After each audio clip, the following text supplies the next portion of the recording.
people walk in here and they know that we have someone on staff in the Mississippi Civil Rights Museum who actually was a freedom rider. I like to watch how they look. They're awed, they're amazed by this gentleman. And when he tells his story, now they're saying, I can actually touch a person that was part of the movement. I'm walking history. I'm living history. Everybody can't say that. And I'm proud to be able to share my story with others.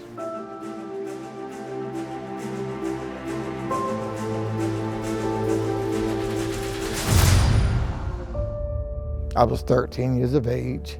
My friend and I would see the Freedom Riders being arrested.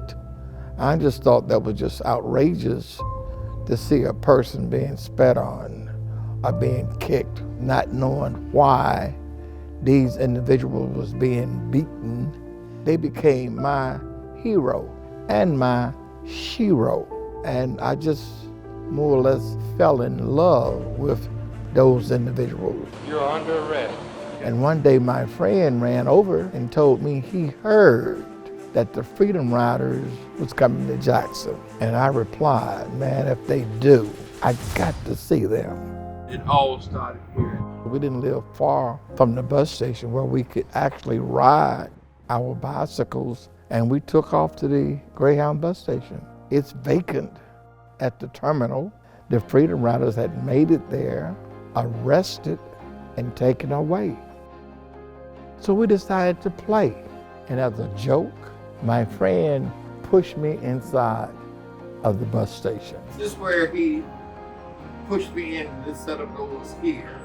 And that's how my journey started. That's me.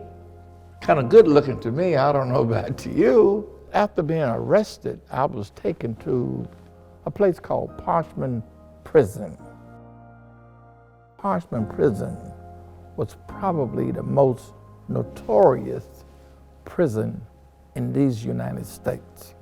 Now, at the age of 13, I had never heard of Parchman Prison. I had never heard those two words, death row. I was in a cell with two males who was there for murder. And I'm trying to find out from these guys what really is going on. And they said, well, don't you know? They gonna kill your ass. They took my food. They beat me.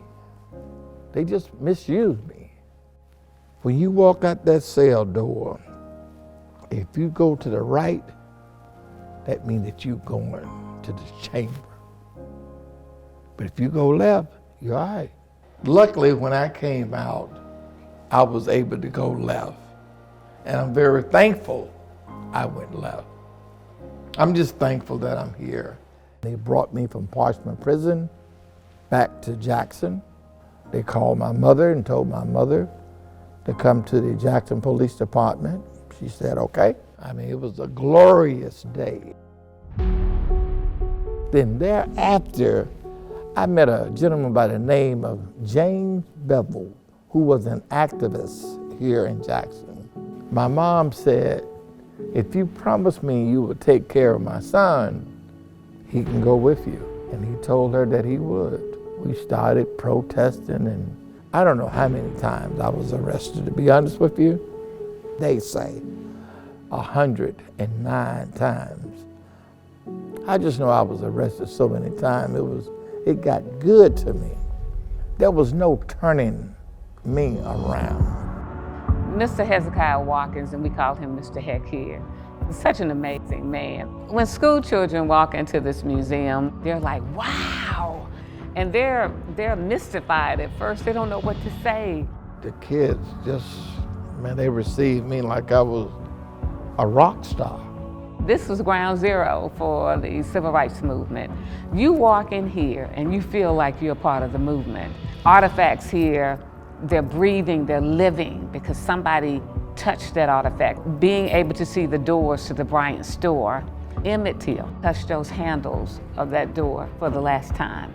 Klan robes, All those things that we hear about, that our great-grandparents talked about, we can see that in the Mississippi Civil Rights Museum. I feel as though I'm still a part of the movement. I feel as though I'm still a freedom rider because what I do, I'm teaching, I'm preaching, I'm sharing my information the way we did back in the 60s. I want people to be able to go through all 8 galleries, coming in one way, but leaving another way. The Martin Luther Kings, the Medgar Evers, the Fannie Lou Hamers, they were regular folks too at one time. We all have something that we need to do to bring about a change. Come here, go through the museum, and see what needs to be done.